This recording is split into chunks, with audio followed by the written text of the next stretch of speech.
جب تک وہ بے گناہ عمران خان جیل میں بیٹھا رہے گا، آپ اس کو 5 سال مزید قید رکھیں، پاکستان ٹھیک نہیں ہو سکتا. برنگ ہم out, help Pakistan, help your self. ہماری چمکتی اکانومی کو گرا دیا. یہ بغض عمران نہیں تھا، یہ بغض پاکستان تھا. میں آپ کو ثبوت دوں گی کہ انگریز کبھی بھی نہیں چاہتا کہ آپ کامیابی پائیں. یہ آپ مجھ سے لکھا ہوا لے لیں، اور آج میں ثبوت دوں گی اسپیکر صاحب سمپل ایگزامپل سے کہ یہ بجٹ نہ نون کا بجٹ ہے، نہ پیپل کا، نہ پی ٹی آئی کا. یہ 2 موروثی خاندانوں کا بجٹ ہے، اور آپ دیکھیں گے کہ اگر اس نے پاکستان میں تباہی نہیں پھیری، اگلے سال بھی بجٹ ہوگا، اگلے سال ہم بھی ہوں گے، آپ بھی ہوں گے. میں آپ کو مثال دیتی ہوں. جناب اسپیکر، شہباز شریف صاحب جو آج بھی وزیر اعظم اپنے آپ کو کہتے ہیں، انہوں نے آج سے 4 سال پہلے یہ کہا تھا کہ جو بندہ 30,000 روپے کماتا ہے وہ غریب ہے. عمران خان کی حکومت تھی اور پیٹرول 118 روپے پہ لیٹر تھا. آج وہی پیٹرول 400 روپے سے زیادہ 1 لیٹر آ گیا، اور شہباز شریفی کی حکومت اور زرداری صاحب کی حکومت کہہ رہی ہے کہ جو بندہ 8,400 روپے کماتا ہے وہ غریب ہے، لیکن جو 8,500 کماتا ہے وہ غریب نہیں ہے. یعنی 4 سال پہلے جو 30,000 کماتا تھا وہ غریب تھا، لیکن آج اس تباہی کے زمانے میں جو 8,500 کماتا ہے وہ غریب نہیں ہے. اس منافقت اور اس جھوٹ کا علاج میرے پاس نہیں ہے اسپیکر صاحب، یہ آپ کے پاس ہے. ہمارے ساتھ سوائے اللہ کی قوت کے کچھ بھی نہیں ہے، لیکن سچ اور جھوٹ اس فلور پہ ہمیں کہنا پڑے گا. دوسری بات اسپیکر صاحب، میں ہمیشہ یہ بات کہتی آ رہی ہوں اور آئندہ بھی کہوں گی، اگر پاکستان کا بیڑا غرق کیا ہے وہ سیاستدان نے نہیں کیا. پیپلز پارٹی ہو، نون لیگ ہو، پی ٹی آئی ہو، جے یو آئی ایف ہو، اے این پی ہو، ہر پارٹی میں سیاسی ورکر ہے، پاکستان کا سچا دوست ہے، لیکن قرضے یہ لیتے ہیں، پیسے ہم واپس دیتے ہیں. میں آپ کو ایک مثال دیتی ہوں اسپیکر صاحب. میں صرف آپ کو یہ پیسے کے اکٹھا کرنے کا طریقہ بتاتی ہوں. 3 چیزوں پہ ہم سے پیسہ اکٹھا کیا جا رہا ہے اور پیسے ہم اتارتے ہیں. اب مثال دیکھیں، بجلی، گیس، تیل، 3 چیزیں. بجلی جو پن بجلی ہے وہ میرا صوبہ بناتا ہے اسپیکر صاحب، 2.5 روپے پہ ہم بیچتے ہیں وفاق کو بجلی، اور ہمیں وہی بجلی 60، 70، 80 روپے میں واپس مل رہی ہے پورے پاکستان کو. پیسہ کہاں جا رہا ہے؟ گیس، بلوچستان اور خیبر پختونخوا سے جو گیس نکلتی ہے، ہمارے چلو صوبوں میں تو ہمیں ملتی نہیں ہے، ہم تو ویسے بھی کسی کو پسند نہیں ہے اپنی معدنیات کی وجہ سے، لیکن باقی پاکستان کا کیا گناہ ہے؟ آپ کی پنجاب اور سندھ سے کیا دشمنی ہے؟ ان کو کیوں مہنگا گیس دے رہے؟ یہ جو آئی ایم ایف نے ہماری سبسڈی ختم کر دی ہے غریب پہ، مالدار پہ کیوں نہیں ختم کرتے؟ میں اس کا مثال بھی آپ کو دوں گی. اور تیسری چیز اسپیکر صاحب، تیل. اس حکومت کے پاس 28 دن کے ذخیرے تھے تیل کے، جب ایران کے ساتھ امریکہ نے اٹیک کیا، اسرائیل نے اٹیک کیا، جنگ چھڑ گئی. وہ جو 28 دن کے ذخیرے یہاں پڑے ہوئے تھے اس پر بھی ٹیکس لگا دیا، جھوٹ بول کے کہ نیا ٹیکس ہے. وہ اللہ کا شکر ہے کچھ دن بعد وہ جھوٹ ان کو خود واپس لینا پڑا. مجھے یہ بتائیں کہ جو بندہ موٹر بائک چلاتا ہے اس پہ آپ نے 100 روپے پیٹرول مہنگا کر دیا، اور جو جہاز میں بیٹھتا ہے اس کے لیے آپ نے 100 روپے سستا کر دیا. مجھے بھی جہاز کا بہت ہے شوق ہے اسپیکر صاحب، لیکن کیا غریب پاکستانی جہاز میں بیٹھ سکتا ہے؟ اور تو چھوڑیں، جو بزنس کلاس میں اڑے گا اس پہ 100 روپے، اس پہ بزنس ٹیکس بھی ختم کر دیا. اسپیکر صاحب تھوڑا سا رب العالمین سے خوف کرے. دیکھیں ہم جب نماز بھی پڑھتے ہیں نا، ہم کہتے ہیں الحمدللہ رب العالمین، رب المتقین یا رب المسلمین نہیں کہتے. جب غربت آتی ہے پیپلز پارٹی والے پہ، نون والے پہ، پی ٹی آئی پہ جس طرح ڈرون آتا ہے، چاہے وہ اہل سنہ ہو، چاہے وہ اہل تشیع ہو، وہ جس سیاسی پارٹی سے تعلق رکھتا ہو، یہ غربت سب پہ آ رہی ہے. یہ اس والوں پہ بھی آ رہی ہے، ہم والوں پہ بھی آ رہی ہے. کیا کسی کو یہ احساس نہیں ہے کہ آپ لوگوں کی کھال ادھیڑ رہے ہیں؟ لوگوں کو جواب نہیں دینا آپ نے. چلو رب سے تو کوئی نہیں ڈرتا، جو آج کل زندہ ہے لوگوں کا ہی سوچ لیں.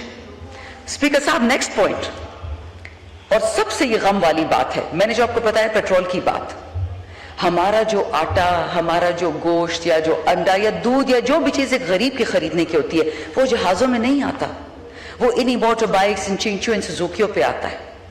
جب آپ نے ان 3 چیزوں پہ ٹیکس بڑھا دیا، گیس، بجلی، تیل، آپ سوچیں جو یہ 3% یا 7% آپ نے ان کی تنخواہ داروں کی بڑھا دی ہیں، یا آپ کہہ رہے ہیں ہم نے بزنس میں چھوٹ دے دی ہے. یہ جو آپ نے پہاڑ ڈال دیا ہے لوگوں پہ, یہ کون اس کو سارٹ آؤٹ کرے گا؟ میں تو سمپل انگریزی کی بات کر رہی ہوں, سمپل نمبرز کی, میں تو کمپلیکیٹڈ چیزوں میں بھی گئی بھی نہیں ہوں. آگے سپیچز آئیں گے, لیکن اسپیکر صاحب اتنا بات بتا دوں, جو 1% آپ نے چھوٹے دکاندار پہ ڈال دیا ہے, کاش یہ منشا صاحب پہ بھی ڈالتے. منشا صاحب جو خاص الخاص ہے آپ کا, جو آپ کے دوستوں کا دوست ہے, ان لوگوں پہ تو ٹیکس نہیں آتا. پاکستان کے جو بڑے بڑے سیٹ ہیں ان پہ تو ٹیکس نہیں آتا, اور جو سب سے غریب دکاندار ہے گلی نکڑ کا, اس پہ ٹیکس آ گیا. یہ جواب اسپیکر صاحب ہم سے ہی مانگا جائے گا. ہم جو اس ایوان میں بیٹھے ہیں, I can assure you speaker صاحب, لوگ نہیں چھوڑیں گے. Let's move on to the next issue. آپ کا جو یہ بجٹ ہے اسپیکر صاحب, یہ بنایا کس لیے ہے؟ مریم باجی اور بلاول بھائی, ان کے جو دو خاندانوں نے قرضے لیے ہیں, بی بی صاحبہ نے اور ان کے چاچا نے پورے پاکستان کا پیائیے 10 کھرب میں بیچا, 10 ارب میں, اور بی بی صاحبہ نے, مریم صاحبہ نے اپنے لیے ایک جہاز 12 ارب میں خریدا ہے. اس میں کبھی ان کا بیٹا گھوم رہا ہوتا ہے, کبھی ان کا والد گھوم رہا ہوتا ہے. عوام کی تو چلو کمر توڑ دیا آپ نے, لیکن جو آپ کا 17 کھرب کا بجٹ ہے, اس میں سے 8 کھرب مریم اور بلاول کے جو خاندان ہیں, 200 لوگ ہوں گے, 400 لوگ ہوں گے, ان کے لیے وہ قرضوں کو ختم کرنے کے لیے آپ کی عوام سے جیب سے 8 کھرب لیا جائے گا. لیکن اب باقی پاکستانی کتنے رہ گئے ہیں؟ 25 کروڑ 14 لاکھ. ان کے لیے کتنا پیسہ مختص کیا؟ بتاؤں کتنا پیسہ ہے اسپیکر صاحب؟ 25 کروڑ 14 لاکھ عوام کے لیے آپ نے 1 کھرب روپے مختص کیا, جس میں آپ کے 6 صوبے, جس کو میں AJK اور GB بھی لے کے آ رہی ہوں, ان کی سڑکیں, ان کے ہسپتال, ان کی دوائیاں, ان کے ڈیم 1 کھرب روپے میں بنیں گے. کیا یہ ڈوب مرنے کا موقع نہیں ہے اسپیکر صاحب؟ 2 خاندانوں کے لیے 8 کھرب روپے اور پورے پاکستان کے لیے 1 کھرب روپیہ. ساری دنیا یہ دیکھ رہی ہے. ہاں, رہ گیا آپ کے پاس کٹی میں 5 کھرب, اس میں آپ نے حکومت بھی چلانی ہے, آپ نے تنخواہیں بھی دینی ہے, آپ نے انویسٹمنٹ بھی انوائٹ کرنی ہے, آپ نے ٹیلی کامز بھی کرنے ہیں, ہر چیز آپ نے 5 کھرب میں چلانی ہے, صرف 2 خاندانوں کو خوش کرنے کے لیے. اسپیکر صاحب, یہ قیمت ہمیں ادا کرنی پڑے گی. یہ مجھ سے آج لکھا ہوا لے لے, میں آپ کو ثبوت کے ساتھ ہر بات بتا رہی ہوں, کسی کو پسند ہو کسی کو ناپسند ہو. نیکسٹ پوائنٹ اسپیکر صاحب, پچھلے سال جو ہمارے شاہینوں نے ہندوستان کا منہ توڑا, مودی کا منہ توڑا, اس وقت ہم کھڑے تھے. ہم آج اپنی افواج کے ساتھ, اپنے شہداء کے ساتھ کھڑے, کیونکہ عمران خان یہ بات کہتے تھا, جس کو یہ لوگ سلیکٹڈ کہتے تھے, یہ عمران خان کہتا تھا کہ میری فوج, میرے شہداء, میری پولیس, میرا پاکستان. GB پہ آتے ہیں اسپیکر صاحب. ابھی الیکشن سے میں وہاں سے ہو کے آئی ہوں, ہنزا والوں سے مل کے آئی ہوں. وہ مطلب خون کیا آنسو روتے ہیں. وہ کیا کہتے ہیں کہ چلو آپ تو ہمیں اپنا حصہ سمجھتے نہیں ہیں, نہ مانتے ہیں نہ جانتے ہیں. پانی ہم پہ روکا ہوا ہے, بجلی ہم پہ روکی ہوئی ہے, بزنس آپ ہمیں نہیں کرنے دیتے. ہمارے نوجوان, ہماری عورتیں پڑھے لکھے لوگ ہیں ہنزا کے لیے, ان کے لیے کچھ نہیں ہے.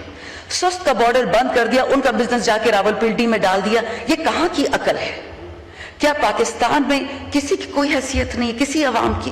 ہم لوگوں کو بند کرنا, ان کا منہ بند کرنا جانتے ہیں. Is this what we do to regular Pakistanis, Honorable Speaker? I will end on the next point, Speaker صاحب. AJK لہو لہان ہو گیا.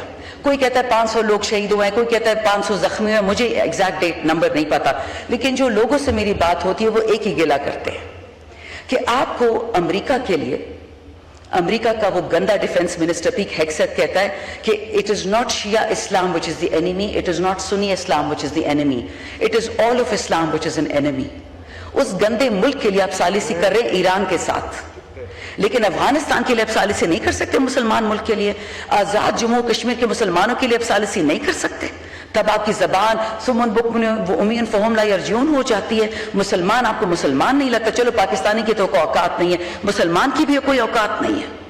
اسپیکر صاحب, 0/0 بجٹ ہے, 0/0 فارن پالیسی ہے, 0/0 پرفارمنس ہے, لیکن I still have faith in this house. آپ سے اسپیکر صاحب مخاطب ہوں, ہر سال آپ کو یہ بات کہتی ہوں, you are the custodian of this house. For God's sake, wake up your people. Tell them to wake up before it is too late. یہ پاکستان میرا بھی ہے, یہ میرا پاکستان آپ کا بھی ہے. 27 رمضان کو اللہ تعالیٰ نے جب یہ ہمارا ملک بنایا, یہ امریکہ کی غلامی کے لیے نہیں بنایا تھا, یہ ہم سب کا پاکستان ہے.